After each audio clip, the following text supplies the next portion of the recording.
Hi everybody, today I'll show you how to install Telegram on Android phone. So let's begin. As you can see here that we are on the home screen of our Android phone. Now to install the Telegram, first of all what we have to do, we have to go inside our Play Store. So you're gonna tap on that. And now inside the Play Store, what you have to do, we have to tap on search. Now we have to tap on the search bar.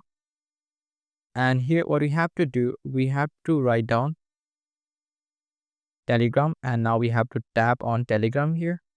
And here you can see here we have the Telegram.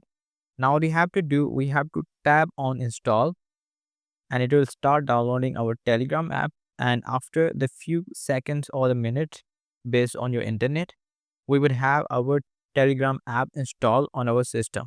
As you can see here, it is installed on my app. Now what I need to do, I will simply tap on open, and we will be navigated onto our Telegram app. And now simply you can log in and create the account in it, and then you're going to start using your Telegram app. So this is how we can install Telegram on Android phone. So if you really find this video useful, hit the like button and subscribe the channel.